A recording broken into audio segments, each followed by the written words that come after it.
Hello everyone, I'm Kajal Nagrare. In our today's video, we are going to learn 3.1 the plate of gold. If you are new to this YouTube channel, then do like, share and subscribe. So let's start. The plate of gold. In this poem, a short story is given here. एक छोटी सी story दी है. And this poem is written by James Henry Leigh Hunt. Let's start. बहुत easy है. One day there fell in a great Banaras temple court a wondrous plate of gold, whereon these words were writ, To him who loveth best a gift from heaven. One day एक दिन क्या हुआ, there fell in a great Banaras temple court. Banaras की temple court यानी कि temple के सामने जो खाली जगह होती है वहाँ पे एक गोल्ड की वंडरस प्लेट ऑफ गोल्ड, एक गोल्ड की प्लेट आ गिरी. Whereon this words were writ, और उस प्लेट पे लिखा होता. Writ means written. This is the old English word. Old English में WRIT रिट लिखा जाता था. तो उस प्लेट पे लिखा था to whom who loveth best a gift from heaven. The meaning of loveth best is given here, that is one who loves God most. यानी कि ये जो प्लेट है ये उस पर्सन की gift from heaven. Heaven means God की तरफ से ये जो प्लेट है गोल्डन प्लेट, ये उस पर्सन को गिफ्ट है जो कि गॉड से बहुत ज़्यादा प्यार करता है. There at the priest made proclamation at the midday hour. There at वहाँ पे क्या हुआ, the priest made proclamation. The meaning of proclamation means a public statement, यानी कि घोषणा करना. तो ये जो प्रिस्ट लोग होते हैं, प्रिस्ट यानी कि जो क्लर्जी मैन और clergy women we can say, यानी कि जो मंदिर या चर्च संभालते हैं. तो ये जो टेम्पल था जहाँ पे टेम्पल में कोर्ट जहाँ पे ये प्लेट आ गिरी थी, तो उस मंदिर के प्रीस्ट लोगों ने ये घोषित कर दिया. क्या घोषित किया, at the midday or each day, हर दिन आफ्टरनून के टाइम में. मिड डे आर यानी कि जो आफ्टरनून में 12 बजे का टाइम होता है वो टाइम. तो ईच डे आफ्टरनून के टाइम में let those assemble who for virtue deem. Virtue means होता है goodness and deem means consider. Their right to heaven's gift the best. Right यानी कि हक होना किसी चीज़ पे हमारा. Heaven's gift the best. तो यहाँ पे इन लोगों ने ऐसे अनाउंस कर दिया कि हर दिन हर आफ्टरनून में क्या होगा, लेट दोज असेंबल. असेंबल यानी कि गैदर टुगेदर. यहाँ पे वो सब लोग यहाँ पे जमा होंगे जिन्होंने वर्च्यू यानी कि अच्छे अच्छे काम किए हैं. हम ऐसा कंसिडर करते हैं कि जिन्होंने अच्छे काम किए वो यहाँ पे गैदर होंगे. और हेवंस गिफ्ट यानी कि जो प्लेट ऑफ गोल्ड है उस पर किसका असली अधिकार है वो देखना है. And we will hear the deeds of mercy done. और ये जो प्रीस्ट लोग हैं ये क्या करेंगे, वी विल हियर, हम सुनेंगे. क्या सुनेंगे, deeds of mercy done. Mercy यानी कि पिटी और कंपैशन. तो तुम लोगों ने जो अच्छे कम किए हम वो सुनेंगे. And so एडजज. एडजज यानी कि कंसिडर एंड डिक्लेयर. और हम ये डिक्लेयर करेंगे कि इस प्लेट का असली हकदार कौन है. यानी कि अच्छे कर्म करने वाले लोगों को वहाँ पे आना है, अपने अच्छे अच्छे कर्म बताना है. जो अच्छे कर्म उन्होंने किए हैं वो सबको प्रीस्ट को बताना है. प्रीस्ट सुनेंगे, देन जज करेंगे कि इस प्लेट का असली हकदार कौन है, ये रियल में ये गिफ्ट किसका है. The news ran swift as light. और ये जो न्यूज़ है कि प्लेट आ गिरी है, प्लेट पे लिखा है कि जो गॉड ने लिखा है कि जो मुझसे सबसे ज़्यादा प्यार करता है ये प्लेट उसी की है. तो ये जो न्यूज़ है ये कैसी फैल गई, एज अ लाइट. लाइट की तरह ये, यानी कि बहुत स्विफ्टली बहुत फास्टली ये न्यूज़ फैल गई. And soon from every quarter came nobles and munshis, hermits, scholars, holy men, and all renowned for gracious or for splendid deeds. देखिए क्या हुआ, एंड सोन ये जो न्यूज़ है ये माउथ टू माउथ बहुत ज़्यादा स्पीडली सब तरफ फैल गई कि गॉड का गिफ्ट है और उसका असली हकदार खोजा जा रहा है. तो हमारे मर्सी डन जो हमारे अच्छे जो गुड डीड्स है वहाँ पे जाके बताना है. तो ये न्यूज़ फैल गई. Soon from every quarter. Quarter means the meaning of given here that is corner. Every quarter came nobles. Nobles यानी कि क्या होता है, जो रिच मैन होते हैं तो वो लोग वहाँ पे आने लगे, यानी कि रिच पीपल वहाँ पे आने लगे अपने अपने अच्छे कर्म बताने के लिए. मुंशीज यानी कि पुराने ज़माने में टीचर्स को मुंशी कहा जाता था. Hermits. Hermits means a person lived in a solitude as a religious discipline, यानी कि एक धर्म को फॉलो करने वाले जो पर्सन होते हैं हर्मिट, उसको बोला जाता है. स्कॉलर्स यानी कि टैलेंटेड पर्सन. होली मैन यानी कि जो मंदिर के पुजारी होते हैं. तो हर कॉर्नर से यानी कि सब तरफ से जहाँ जहाँ न्यूज़ फैल गई थी सब तरफ से teachers, hermits, munshi, scholars, holy man सब आ रहे थे. And all renown for gracious. Renowned यानी कि वेल नोन, यानी कि जो फेमस पर्सन है वो भी वहाँ पे आने लगे. For gracious. ग्रेशियस मीन्स क्या होता है, काइंड और प्लीजेंट और वर्क गुड वी कैन से. और स्प्लेंडिड डीड्स. स्प्लेंडिड मीन्स होता है इम्प्रेसिव और एक्सेलेंट और वेरी गुड. देखिए यहाँ पे दिया है कि सब ये न्यूज़ फैल गई और बाद में सब जगह से लोग आने लगे कि अपने अच्छे अच्छे करतूत, स्प्लेंडेड डीड यानी कि एक्सलेंट काम, ग्रेशियस यानी कि जो अपने अपने गुड वर्क है वो बताने के लिए, काइंड वर्क है वो बताने के लिए वहाँ पे मंदिर में आने लगे. Meanwhile, the priest in solemn council sat and heard what each had done to merit the best gift of heaven. देखिए meanwhile, और ये दौरान क्या चलता था, the priest in the solemn means यहाँ पे दिया है serious council sat, और जो प्रीस्ट लोग हैं उनकी एक सीरियस, रियल में वो सीरियस में सुनने लगे सबको. काउंसिल उन्होंने एक भरवाई. And heard what each had done to merit best the gift of heaven. और वो सुनने लगे, हर्ड सुनने लगे, क्या सुनने लगे, वॉच ईच हैड डन. ये जो हरमीट, स्कॉलर्स, होलीमैन, मुंशी सब आ रहे थे तो इनके अच्छे अच्छे करतूत ये प्रीस्ट लोग सुनने लगे. Best the gift of haven, क्योंकि ये जो हेवन से गिफ्ट आया था ये उस पर्सन को सौंपना था कि जिसने गॉड के लिए वो गिफ्ट भेजा है. So for a year the claimants come and went. Claimants यानी कि those who state the right to get something, यानी कि दावा करना कि ये मेरा ही है. तो ऐसे दावा करने के लिए काफ़ी कॉर्नर से लोग आ रहे थे कि नहीं ये प्लेट का असली हकदार मैं हूँ. So for a year the claimants came and went. तो अलग अलग जगह से क्लेमेंट्स यानी कि दावेदार आ रहे थे और जा रहे थे, अपने अपने अच्छे करतूत बता रहे थे. एट लास्ट का क्या हुआ, after patience weighing of the worth of all. Patience यानी कि आपको पता ही है, पेशेंस रखना, धैर्य से काम लेना. वेइंग मीन्स होता है थिंक अबाउट, यानी कि पेशेंस से, थिंक से सुनने के बाद क्या हुआ, the priest bestowed the plate of gold on one who seemed. Bestowed means presented as a gift. तो प्रीस्ट लोगों ने एक पर्सन को, वन हु सीम्ड, एक पर्सन को एक प्लेट ऑफ गोल्ड दी. सीम्ड यानी कि लगना, वो क्या लग रहा था, the largest lover of the race whose whole estate within the year had been parted among the poor. देखिए होल इस्टेट यानी कि उसकी जो प्रॉपर्टी वो सब उसने क्या की थी, विद इन द ईयर, एक साल के अंदर, had been parted among the poor, यानी कि जो गरीब लोग हैं उनके बीच में एक पर्सन ने अपनी सारी प्रॉपर्टी बांट दी थी. और इसी पर्सन को प्रीस्ट लोगों ने सिलेक्ट किया कि यही गॉड का सबसे अच्छा लवर है. The largest lover of the race, यानी कि गॉड के वहाँ रेस दिया है, यानी कि वहाँ पे जो सब लोग आ रहे थे वो बता रहे थे कि हम गॉड के कितने लवर है, हम गॉड से बहुत प्यार करते हैं. तो उस रेस में ये जो लार्जेस्ट लवर लगा था प्रीस्ट लोगों को, तो इसलिए उस पर्सन को प्रीस्ट लोगों ने ये प्लेट दे दी.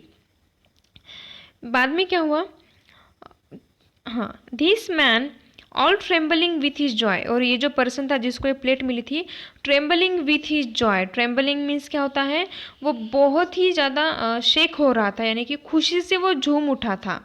यहाँ पे दिया है advance to take the golden plate with low. देखिए लो यानी कि एक एक्सक्लेमेशन दिया है, यानी कि बहुत हैप्पीनेस में, advance to take a golden plate, वो प्लेट लेने के लिए वो इतना बहुत ज़्यादा खुश हो रहा था, वो शेक हो रहा था खुशी में. At his fingers first touch, और जैसे ही उसका पहला टच हुआ इस प्लेट को, उसके फिंगर का पहला टच हुआ उस प्लेट को, it change to bases lead. और बेसेस लीड यानी कि इसका मतलब होता है कि not made up from precious metal, we can say not made of precious metal. और लेड यानी कि आपको पता ही है.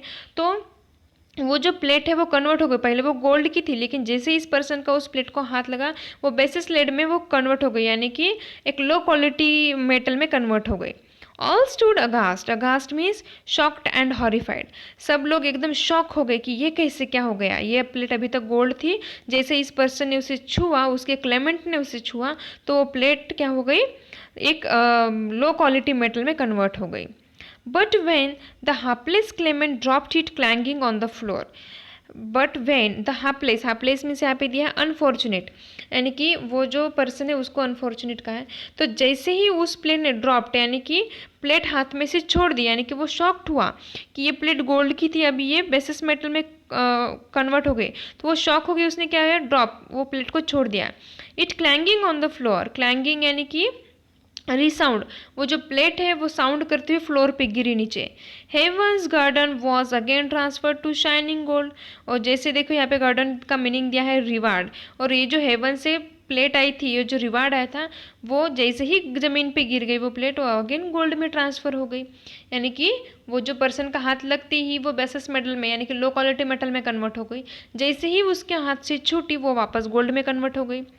So for another 12 months sat he priest and judged.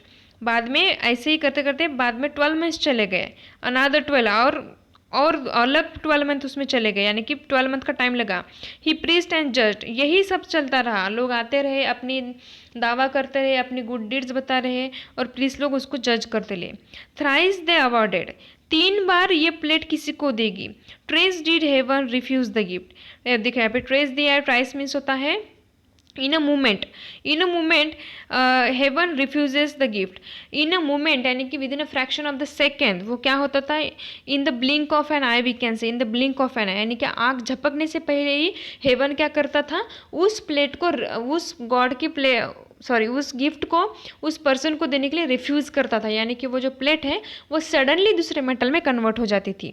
यहाँ पे दिया है ट्राइस मीन्स ब्लिंक ऑफ एन आई, आँख झपकने से पहले ही हेवन उसको रिफ्यूज़ कर देता था उस पर्सन को। 3 बार यही हुआ।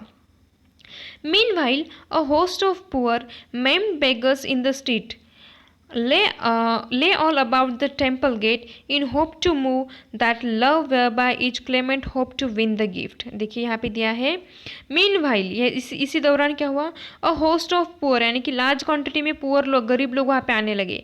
मेम्ड बेगर, मेम यानी कि परमानेंटली डैमेज, यानी कि ऐसे पर्सन जिनके बॉडी का कुछ पार्ट परमानेंटली डैमेज हो चुका है, ऐसे पर्सन वहाँ पे आने लगे। और वो क्या करने लगे, in the street lay all about the temple gate. ये जो गरीब लोग हैं, ये जो जिनके बॉडी का कुछ पार्ट परमानेंटली डैमेज हुआ, ये लोग क्या करने लगे, अबाउट द टेम्पल गेट, वहाँ पे ले यानी कि वहाँ पे टेम्पल के गेट पे वहाँ पे पड़े रहने लगे, यानी कि वहाँ पे भीख मांगने के लिए, बेगिंग करने के लिए वहाँ पे आने लगे। In hope to move that love whereby each claimant hope to win the gift. इस होप में वहाँ पे आने लगे वो लोग, ये सोचते हुए आने लगे कि टेम्पल में हर रोज़ गॉड से प्यार करने वाले लोग आ रहे हैं, और वो क्या करते हैं, वो जो वहाँ पे आने वाले लोग हैं वो क्या करते हैं, and well for them it was if gold be charity. Temple में हर कोई आने वाला गॉड को ये दिखाना चाहता है कि मैं गॉड से बहुत प्यार करता हूँ, इसीलिए चैरिटी यानी कि हेल्प करना। तो हेल्प करने के लिए वो क्या करते थे, वहाँ के जो बाहर जो गरीब लोग बैठे उनको हेल्प करते थे। तो ऑब्वियसली इसी होप में ये जो गरीब ये लोग हैं वहाँ पे आने लगे कि हमें कुछ ना कुछ मिलेगा। For every pilgrim to the temple gate praise God that love might thus approve itself before the test. देखिए, for every pilgrim means worshipper, to the temple gate praise God, हर कोई प्रेज यानी कि acclaim करना। तो हर कोई Pilgrim worshipper जहाँ पे वहाँ पे आता था, तो वो हर कोई क्या करना चाह रहा है, प्रूव करना चाह रहा है कि मैं ही गॉड से सबसे ज़्यादा प्यार करता हूँ। That love might thus approve itself before the test, यानी कि टेस्ट देना, टेस्ट यानी कि उस प्लेट को हाथ लगाना, यानी कि एक टाइप का टेस्ट देना ही था। तो उस प्लेट को हाथ लगाने से पहले ये लोग ये क्या प्रूव करना चाहते हैं कि नहीं, हम गॉड से सबसे ज़्यादा प्यार करते हैं। तो टेस्ट देने से पहले ही ये लोग क्या कर रहे हैं, अप्रूव कर रहे हैं कि नहीं, हम गॉड से सबसे ज़्यादा प्यार कर रहे हैं। तो ये कैसे प्रूव करेंगे, अप्रूव कैसे करेंगे, कैसे शो करेंगे, तो ऑब्वियसली वहाँ पे जो बेगर्स है उनको पैसे देके। And so coins rain freely in the outstretched hand. Outstretched यानी कि एक्सटेंडेड हैंड, यानी कि जो लोग भीख मांगने के लिए वहाँ पे हाथ फैलाते थे, तो ये जो क्लेमेंट्स वहाँ पे आने लगे वो क्या करने लगे, कॉइन रेन फ्रीली यानी कि एकदम फ्रीली विदाउट एनी हेजिटेशन सब वो गरीबों में पैसा बांटने लगे। वहाँ पे कॉइन्स देते देते मंदिर में जाते थे, क्योंकि उनको गॉड को प्रूव करना था कि नहीं, हम ही आपके सबसे ज़्यादा प्यार करने वाले। But none of those who gave so much as turn to look into the poor sad eyes of them that begged. लेकिन उनमें से कोई भी क्लेमेंट ऐसा नहीं था कि जो टर्न टू लुक, यानी कि जो वहाँ पे जो बेगर्स बैठे उनके आंखों में झांक के देखे, into the poor sad eyes of them that beg. उनके वो जो गरीब लोग बैठे उनकी सैड आंखों में कोई झांक के देखे कि उनके आंखों में कितना दर्द भरा हुआ है, कितना दुख भरा हुआ है, वो देखने के लिए कोई भी तैयार नहीं था। सब इस बात को इग्नोर कर रहे थे, सब सिर्फ पैसे बांटने में लगे थे। See the picture of given here, कि ये जो प्लेट है 3 बार ये यहाँ पे 3 हैंड दिए, 3 बार 3 लोगों को सिलेक्ट किया गया, लेकिन ये तीनों बार गोल्ड की प्लेट नहीं, ये बेसिस मेटल में कन्वर्ट हो गई है। And now the second year had almost पार। और इसी तरीके से क्या हुआ, एक दूसरा भी यहाँ पे ईयर चला गया। बाद में क्या हुआ है, but still the plate of gold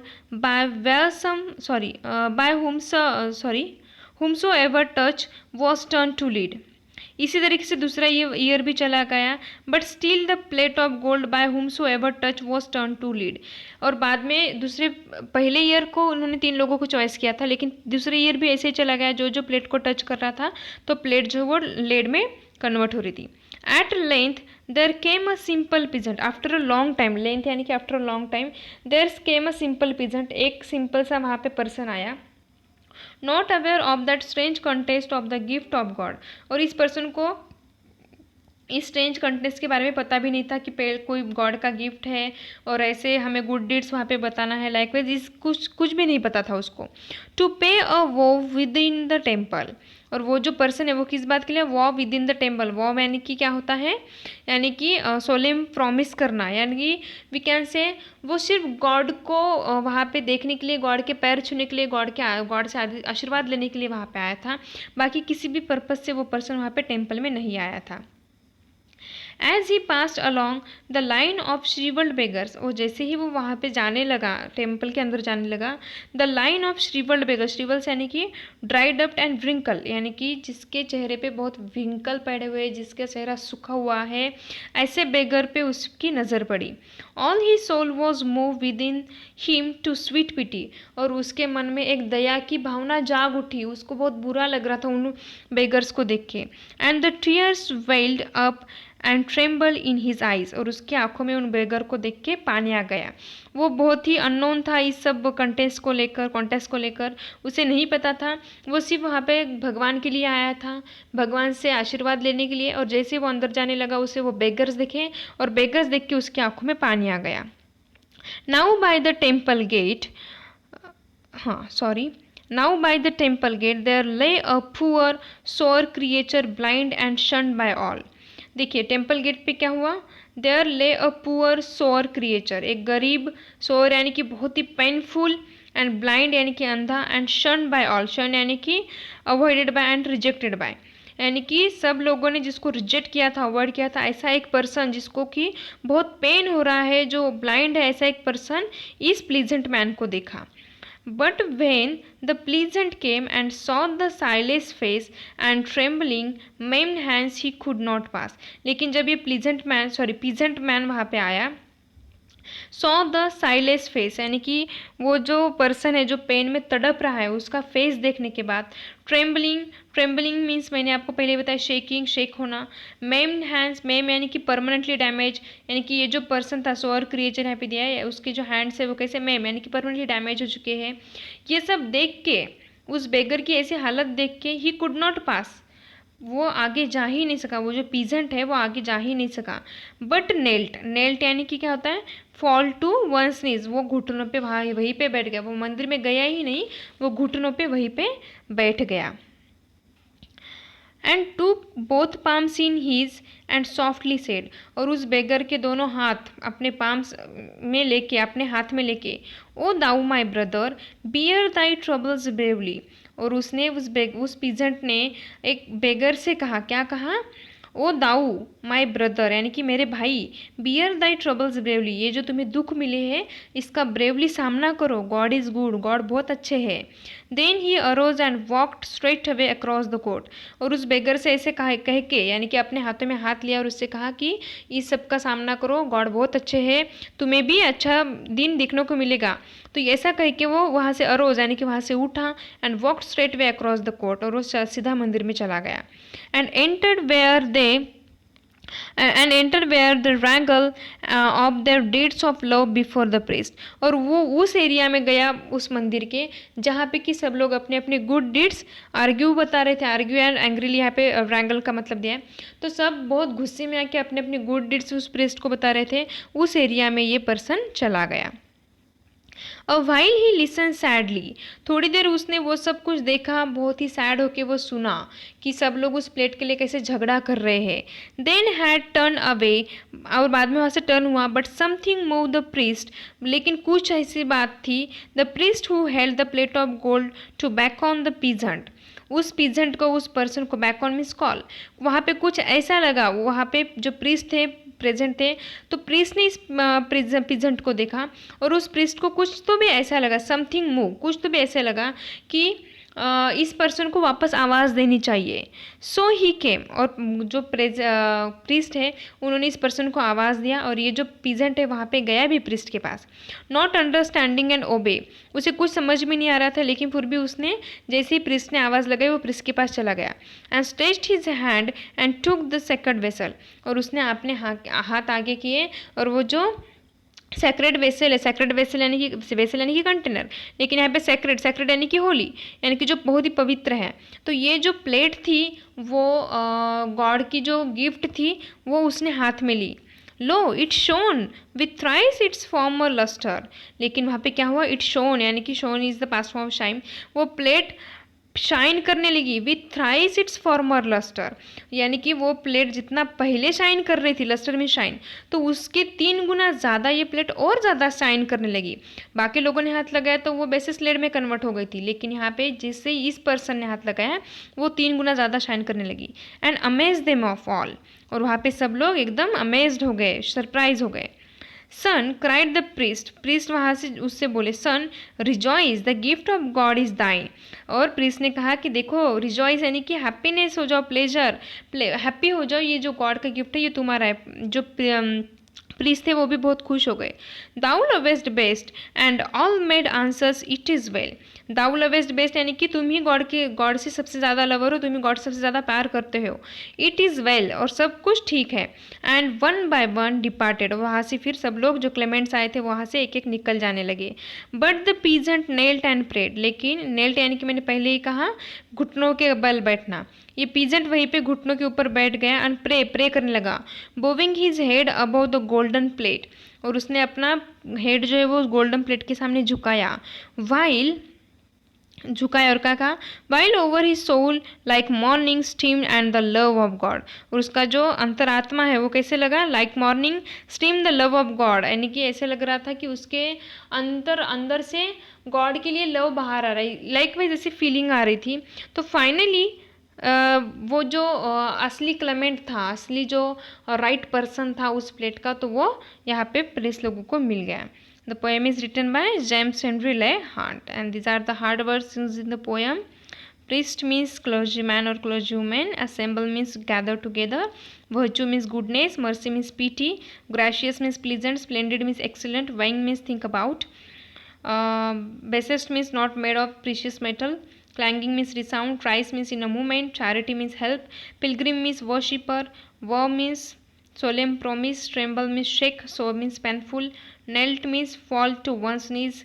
Second means holy, and rejoice means pleasure. So with this we have completed our poem. We will meet in the next video with next lesson. Thank you.